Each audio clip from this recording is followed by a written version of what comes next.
itu nikmat yang sangat besar sekali ya.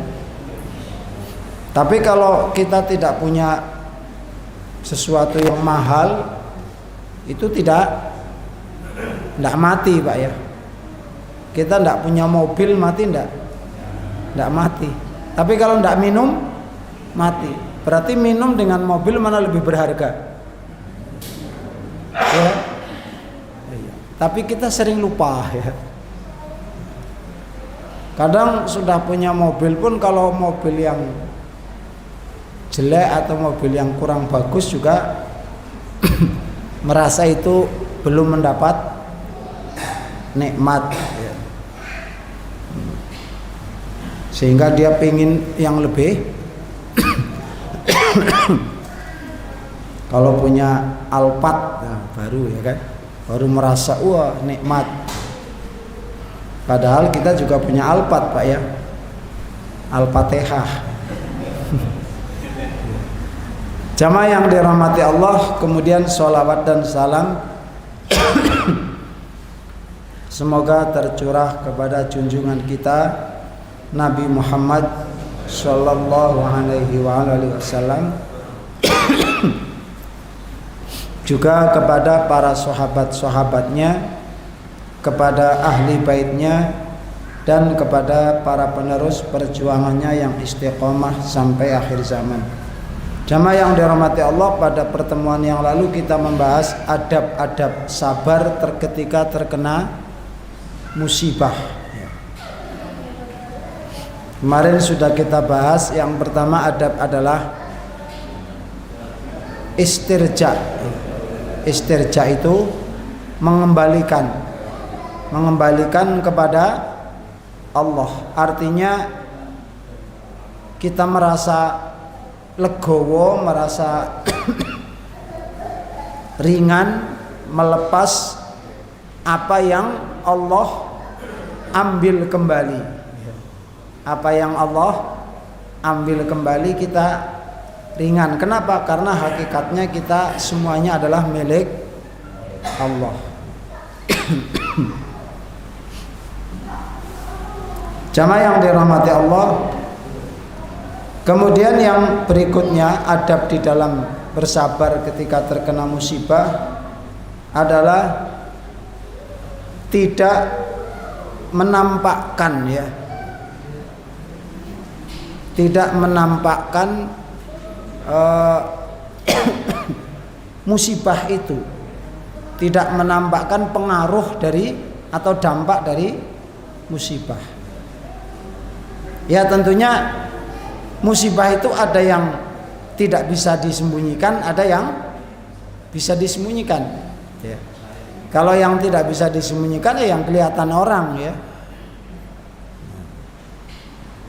Tapi kalau yang bisa disembunyikan atau tidak, bukan disembunyikan dalam arti musibahnya tidak diberitahu, bukan, tetapi pengaruhnya dalam diri kita sembunyikan. Dalam arti kalau pengaruh terkena musibah itu kan kita pasti apa Pak? Kalau kita kena musibah pasti sedih. Nah rasa sedihnya ini kita tidak terlalu menampakkan.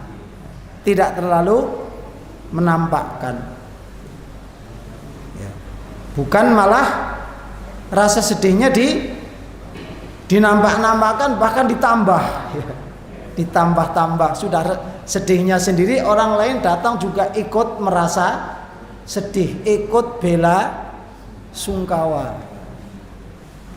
Jadi tambah akhirnya sedihnya gitu ya. Harusnya orang datang itu untuk mengurangi kesedihan, bukan malah menambah kesedihan ya. Ada seorang sahabiah sahabiah itu apa artinya Pak? Sahabat perempuan ya di zaman Rasulullah, namanya Ummu Sulaim. Suaminya namanya Abu Tolhah. Suatu ketika Ummu Sulaim ini punya anak kecil ya, punya anak kecil. Kemudian suatu ketika suaminya Abu Thalhah sedang pergi, tahu-tahu anaknya meninggal mendadak. Mungkin apa kecelakaan atau sakit atau apa yang tidak dijelaskan ya. Yang jelas meninggal. Kebetulan meninggalnya itu malam ya, sore menjelang malam. Maka ketika tengah malam suaminya datang, Abu Thalhah, dia tanya, tentu karena punya anak kecil, tentu yang ditanya anaknya, gimana anak kita? Kata Ummu Sulaim, tenang bang, tenang mas ya, dia sekarang lagi istirahat dengan tenang, lagi istirahat dengan tenang. Oh ya sudah. Setelah itu makan macam-macam, menjelang tidur tanya lagi, mana anak kita? Tenang mas, anak kita sedang istirahat dengan tenang, lebih tenang dari biasanya. Akhirnya suami istri namanya ya, berhubungan badan. Setelah bangun pagi, sholat subuh. Setelah sholat subuh baru diberitahu bahwa anak kita sudah meninggal. Kapan? Kemarin sore. Tentu dia marah ya suaminya ya, meninggal kok nggak dikasih tahu, dibilangnya istirahat dengan tenang. Ya memang kan istirahat dengan tenang Pak ya. Akhirnya karena dia marah, dia mengadu kepada Rasulullah. Ya Rasulullah, ini istri saya ini kurang ajar ini. Masa anaknya meninggal nggak dikasih tahu. Ya. Maka Rasulullah pun mendoakan kebaikan untuk mereka.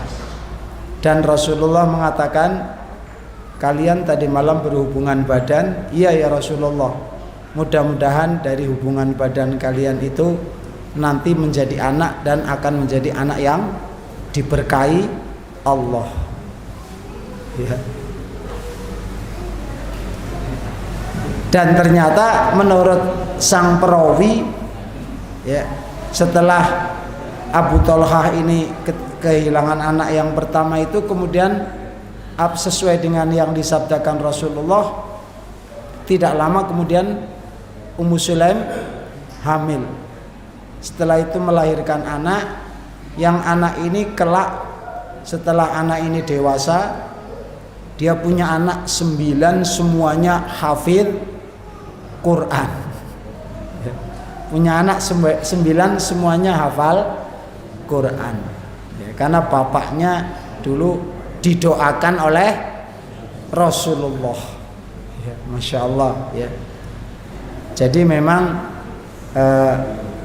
di sini kisah ini sering dicontohkan dicantumkan oleh para ulama, bagaimana seharusnya seseorang itu ketika menghadapi musibah, dia tidak terlalu menampakkan rasa sedih ya, tidak terlalu menampakkan rasa panik ya.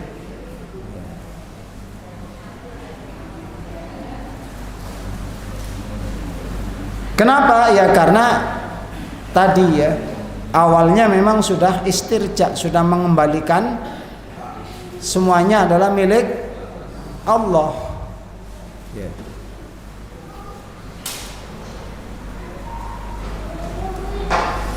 Makanya di dalam Islam itu orang berkabung itu hanya boleh selama 3 hari. Setelah 3 hari sudah nggak boleh lagi ada istilah takziah ya, kecuali yang rumahnya jauh dari luar kota misalnya ya. Tapi kalau yang di rumah itu kalau sudah 3 hari sudah harus kehidupannya sudah normal seperti biasa. Sudah kerja ya. Jangan terlalu larut lama-lama bersedih ya. Jamaah yang dirahmati Allah, tapi kalau soal menyembunyikan rasa sedih dalam arti tidak bisa menghilangkan rasa sedih sama sekali, memang tidak bisa ya. Karena memang sudah tabiat manusia, kalau yang dicintai, seorang yang dicintai itu diambil Allah ya mesti sedih ya. Rasulullah sendiri ketika cucu beliau meninggal, cucunya namanya Umamah ya. Umamah binti Zainab, Zainab itu suaminya namanya siapa?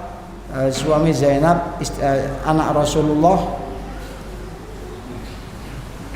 Abul As ya. Umamah binti Abul As, masih kecil ya, umur baru belum genap 2 tahun itu meninggal. Maka Rasulullah SAW datang ke situ, kemudian jenazahnya tadi dipangku, Rasulullah meneteskan air mata. Lalu Salman Al-Farisi sahabat Rasulullah mengatakan, ya Rasulullah, bukankah engkau melarang kami untuk menangisi mayat atau menangisi jenazah? Ya, Rasulullah sering mengatakan ya, bahkan melaknat orang yang niyahah. Niyahah itu artinya meratap ya. Kalau orang jahiliyah, kalau kematian keluarga yang dicintai, mereka meratap ya. Mereka narik-narik baju, narik-narik rambutnya sendiri, kadang-kadang sampai menampar-nampar wajahnya sendiri ya. Ini kebiasaan orang jahiliyah. Kalau tidak seperti itu tidak dianggap cinta ya. Bukti bahwa dia mencintai orang yang diambil Allah itu, yang meninggal itu, maka dia, kalau tidak seperti itu malah wah berarti orang tidak mencintai anaknya. Misalnya anaknya meninggal, terus orang jahiliyah biasa saja, cuma nangis sedikit, dianggap tidak mencintai. Ini kebiasaan jahiliyah. Nah, itu yang dilarang oleh Rasulullah. Yang dalam hadis itu Rasulullah mengatakan Allah melaknat ya. Nah, dikiranya kalau menangis itu termasuk yang dilarang itu. Makanya ketika Rasulullah menangis, meneteskan air mata, Salman Al-Farisi mengatakan, ya Rasulullah, bukankah engkau melarang kita menangisi mayat? Kata Rasulullah, ya, air mata yang menetes ini adalah air mata kasih sayang ya. Yang mana kasih sayang yang ada pada diri kita, pada diri semua makhluk, itu adalah curahan 1/100-nya kasih sayang Allah. Jadi Allah itu memberikan rasa kasih sayangnya 1/100-nya ya. 1/100-nya rasa kasih sayang Allah itu Allah berikan kepada semua makhluk. Nah, berarti dari situ kalau sekedar menangis, meneteskan air mata itu tidak dilarang ya. Yang dilarang itu kalau niyahah.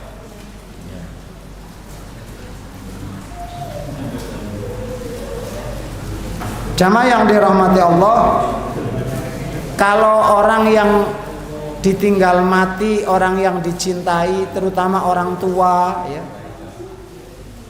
apalagi sudah sakit-sakitan, sudah lama ya, mungkin ini untuk melepaskannya dengan hati legowo mudah Pak ya. Ya. Tapi kalau misalnya anak yang masih lagi lucu-lucunya gitu ya, anak yang lagi dibangga-banggakan karena dia berprestasi atau apa ya, lagi dibangga-banggakan, lagi disayang-sayang, tiba-tiba diambil Allah, itu yang berat itu Pak ya. Nah, kalau yang memang sudah tua, sudah sakit-sakitan, itu memang melepasnya itu mudah ya. Bahkan kadang-kadang dalam hati bertanya, kapan ini ya, kok tidak segera diambil gitu ya. Ya itu wajar ya, wajar. Memang sudah waktunya ya kan. Kan kata Rasulullah, a'maru ummati baina sittina wa sab'in. Ya. Jadi kalau ada orang punya perasaan ketika mungkin orang tuanya sudah tua, sudah macam-macam ya, terus dia dalam hati ada rasa kapan ini segera diambil gitu ya. Nah, itu ya wajar ya, cuman ya tetap hak-hak atau kewajiban dia kepada orang tua itu tetap ditunaikan, ya, tetap dirawat ya. Maka kata orang, bedanya orang tua merawat anak dengan anak merawat orang tua itu apa? Kalau orang tua merawat anak, besar harapannya supaya dia hidup sehat gitu ya. Tapi kalau anak merawat orang tua, ya dirawat, tapi harapannya apa?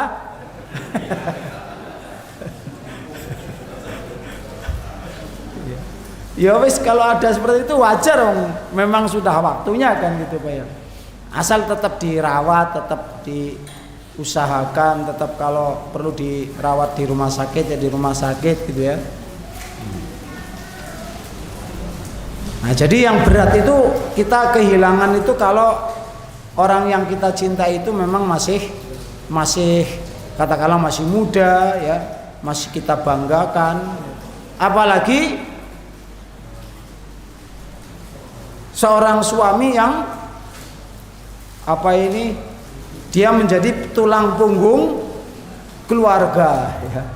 Wah, itu kalau tiba-tiba diambil oleh Allah, itu berat sekali ya.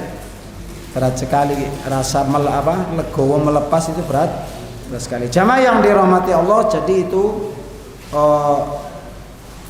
beberapa hal yang berkaitan dengan adab ya. Adab ketika tertimpa musibah. Jamaah yang dirahmati Allah, tadi dikatakan bahwa cucu dari Ummu Sulaim yang didoakan oleh Rasulullah, karena kesabaran Ummu Sulaim, beliau tidak menampakkan kesedihan, bisa menyembunyikan kesedihan, dia tetap menyambut suaminya dengan baik, tidak segera diberitahu ya. Maka dari berkahnya kesabaran Ummu Sulaim itu, anaknya, dia punya anak 9, semua hafal Al-Quran ya. Memang kesolehan itu akan nurun Pak ya. Kesolehan itu akan menurun. Sehingga apa? Sehingga kalau ingin punya keturunan yang soleh, maka seseorang harus soleh dulu, harus punya prestasi dulu di hadapan Allah. Kalau dia punya prestasi di hadapan Allah, insya Allah nanti anak cucunya juga akan punya prestasi di hadapan Allah ya, seperti Ummu Sulaim. Ada juga yang kita sering dengar kisahnya itu ya, bagaimana kesolehan orang tua, prestasi orang tua di hadapan Allah itu berpengaruh ya, menurun kepada anaknya. Ada orang namanya Mubarak. Mubarak ini orang biasa, bukan ulama. Dia bekerja menjadi pengurus kebun, ya, kebun apel, ya. Kebunnya luas. Setelah bekerja bertahun-tahun di situ, majikannya pernah berkata, "Wahai Mubarok, coba kamu pisahkan apel yang manis dengan apel yang kecut. Pisahkan." Apakah jawabnya? "Saya tidak tahu wahai Tuan, apel yang manis seperti apa, apel yang kecut seperti apa." Lah kamu kan sudah bekerja di sini bertahun-tahun, masa nggak bisa membedakan apel yang manis dengan apel yang kecut? Ya memang saya sudah bekerja bertahun-tahun di sini, tapi saya tidak pernah nicipi. Tidak pernah nicipi. Setiap hari dia ngurus apel, panen macam-macam ya. Tidak pernah nicipi. Kenapa tidak pernah nicipi? Ya saya merasa saya tidak berhak. Kerja saya di sini kan ngurusi ya, ngurusi kebun, ngurusi buah, ya. Subhanallah. Berarti ini orang yang sangat amanah, ya. Orang yang sangat amanah. Maka majikannya tertarik seketika itu dipek jadi menantu, ya. Memang luar biasa orang dulu ya, paham betul kalau cara mencari menantu itu, paham betul bagaimana cara mencari menantu yang benar ya. Maka ketika melihat ada orang begitu jujurnya, begitu amanahnya ya, tidak disia-siakan, langsung dipek jadi menantu ya. Dari pernikahan Mubarok ini dengan anak juragan apel ini lahir seorang yang namanya Abdullah bin Mubarok, yang sampai sekarang namanya masih sering kita dapati, kita jumpai di dalam riwayat-riwayat, karena beliau menjadi ulama yang sangat besar sekali ya. Yang ulama pertama kali yang menulis kitab-kitab dalam bentuk urut ya. Jamaah yang dirahmati Allah, ini juga salah satu bentuk kesabaran ya. Kesabaran bagaimana seseorang itu tidak mengambil sesuatu yang tidak menjadi haknya. Jamaah yang dirahmati Allah, sebelum kita lanjutkan untuk bab berikutnya, bab sabar sudah habis ya. Sedikit saya sampaikan tambahan info ya. Kemarin ada fatwa dari Majelis Ulama. Majelis Ulama Indonesia mengeluarkan fatwa dua poin. Yang pertama, haram hukumnya seorang laki-laki memakai pakaian perempuan ya. Baik untuk acara lomba atau yang lain, misalnya karnaval ya. Ya walaupun fatwa itu banyak juga orang-orang yang anti Islam itu mengejek ya, mengejek kayak gitu kok diurusi katanya. Masalah kayak gitu kok diurusi gitu kan. Masalah yang lain kan masih banyak.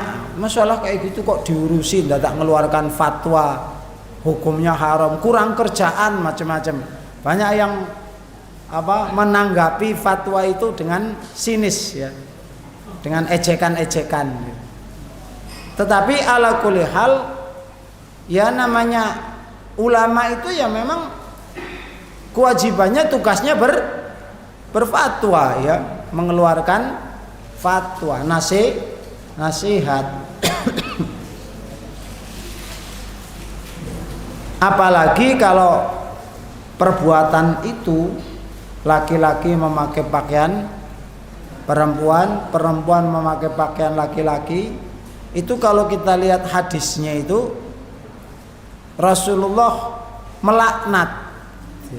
Kata sahabat Abdullah bin Abbas, la'ana Rasulullah sallallahu alaihi wasallam ar-rajula yalbasu libasal mar'ati wal mar'ata talbasu libasal rajuli. Rasulullah sallallahu alaihi wasallam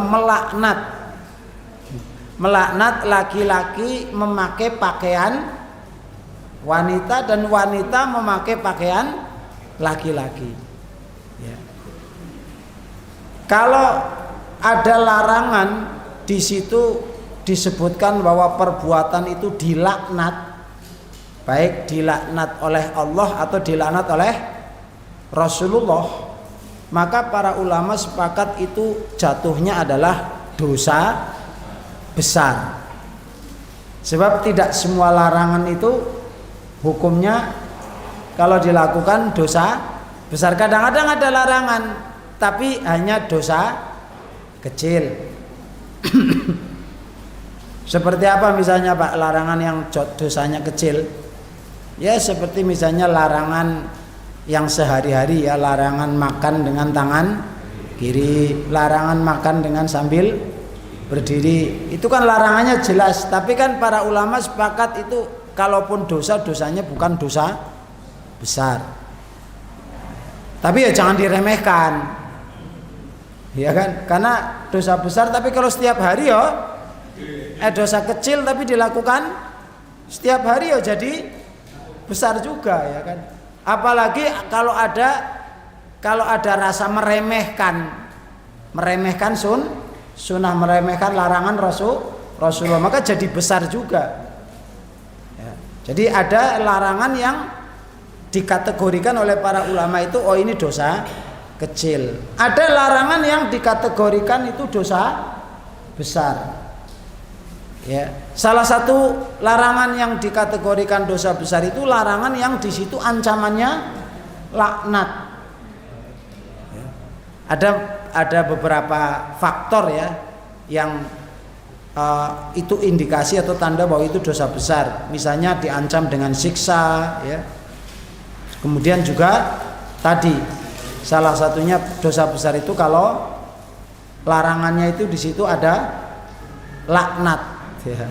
Allah melaknat. Jadi ya itu bukan perkara kecil berarti ya.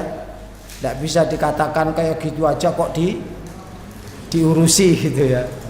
Ya memang tugas ulama itu ya ngurusi hal-hal semacam itu, ngurusi perkara halal haram, menjelaskan halal haram itu memang tugas ulama ya. Ya, maka dengan fatwa itu menjadi pedoman bagi kita ya. Jangan sampai kita ikut-ikutan ya. Jadi kalau nanti didaftar suruh ikut karnaval ya, suruh pakai baju perempuan harus apa? Menolak, tidak mau ya. Atau mungkin ibu-ibu suaminya pinjam daster, tak anggosek bu dastermu, nggak apa pak karnaval.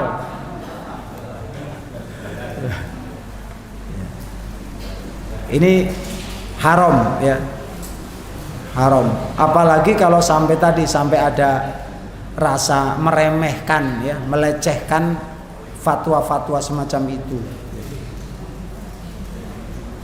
Karena dosa kecil pun kalau dilecehkan, kalau diece gitu ya, bahasa kita diece ya. Alah kaya gitu aja kok. Ini kan berarti ngece ya.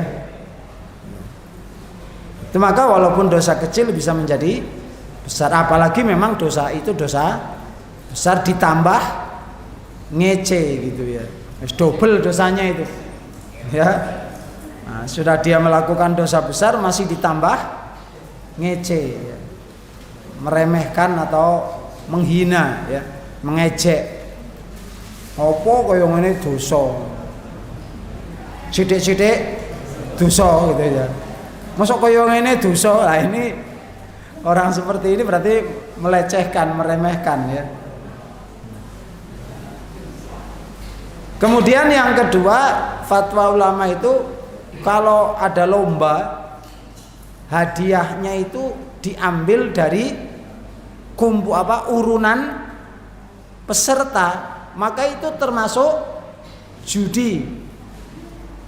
Nah, hadiahnya yang diberikan itu untuk hadiah lomba itu diambil dari urunan peserta lomba ya, maka itu judi. Dan ini tentunya tidak hanya di 17-an saja ya. Kan kita sering melihat itu ada lomba mancing atau lomba sepeda santai ya. Sepeda santai, jalan sehat. Itu kalau hadiahnya diambil dari urunan peserta atau uang pendaftarannya dipungut biaya, lalu dari dikumpulkan uang pendaftarannya itu sebagian dibelikan hadiah, itu berarti termasuk judi, haram. Ya, ini fatwa majelis ulama ya. Makanya kalau diajak ikut lomba-lomba semacam itu, kita dengan tegas menolak ya. Ya, cuman insya Allah kita di sini tidak ada yang gitu Pak ya. Tidak ada yang suka ikut-ikut seperti itu Pak ya. Di sini di masjid. Kalau di rumah ya. Dan tentunya bukan hanya kita saja, karena tugas kita adalah ku anfusakum wa ahlikum naro ya. Lagi pula itu kan tujuannya untuk supaya apa Pak? Supaya lucu ya. Tujuannya kan supaya lucu. Tapi sebenarnya enggak lucu. Enggak lucu sama sekali itu. Lihat itu gilani itu. Ya kan? Lihat aja gilo gitu loh. Maka itu sudah enggak lucu sama sekali ya. Lagi pula jelas itu melenceng dari makna peringatan kemerdekaan ya. Kan melenceng jauh itu ya. Wong kemerdekaan itu memperingati kemerdekaan kan tujuannya apa Pak? Untuk mengenang jasa para pahlawan gitu ya. Yang kedua untuk mensyukuri nikmat kemerdekaan kan gitu. Tujuan memperingati kemerdekaan kan itu Pak ya. Mengenang jasa para pahlawan, lalu mendoakan mereka ya. Yang kedua mensyukuri. Lah kalau seperti itu apa itu ya? Mending kalau karnaval zaman dulu ya. Kalau karnaval zaman dulu ketika saya masih muda juga sering ikut karnaval ya. Itu karnavalnya masih sesuai dengan tujuan memperingati kemerdekaan. Yang ditampilkan di situ perjuangan ya, bagaimana dulu para pahlawan berperang mempertahankan kemerdekaan gitu ya. Nah, kalau itu bisa diterima akal sehat ya. Ya kan? Lah kalau karnaval memperingati kemerdekaan pakai lucu-lucuan seperti itu apa hubungannya itu ya? Ya. Apalagi ditambah dengan maksiat yang lain. Ada perempuan-perempuan pakai pakaian yang menampakkan aurat, pakai rok mini, joget-joget di jalan jentat-jentit. Ini sudah jauh melenceng dari makna peringatan kemerdekaan itu. Ya. Tapi sekarang ini kayaknya mesti ada itu, setiap karnaval mesti ada yang seperti itu ya. Maka kita, lah terus bagaimana? Ya kita tidak boleh ya, tidak boleh nonton Pak ya. Sebab kalau ada suatu kemaksiatan, kalau ada satu kemungkaran, kita tidak boleh di situ, ya. Harus tidak boleh menghadiri sebuah kemaksiatan, karena di dalam Al-Quran jelas ya. Waqad nazzala fil kitabi an idza sami'tum ayatullahi yukfaru biha wa yustahza'u biha fala taqudu ma'ahum hatta yakhudhu fi haditsin ghairi innakum idzam mithluhum innallaha jami'ul kafirina wal munafiqina fi jahannama jami'a. Sesungguhnya telah diturunkan di dalam Alkitab, itu dalam surat An-Nisa ya, apabila kamu lihat ayat-ayat Allah diingkari dan dipermainkan, jangan kamu duduk bersama mereka. Maksudnya jangan hadir di situ sampai dia berhenti dari perbuatannya itu, sampai dia berhenti dari mempermainkan dan mengingkari atau mengkufuri ayat-ayat Allah. Kalau kamu tetap di situ, innakum idzam mithluhum, berarti kamu sama dengan mereka, walaupun tidak ikut tapi nonton di situ, hadir di situ, berarti kamu sama dengan mereka. Innakum idzam mithluhum. Ya, jadi kalau ada sesuatu kemungkaran, suatu maksiat, kita tidak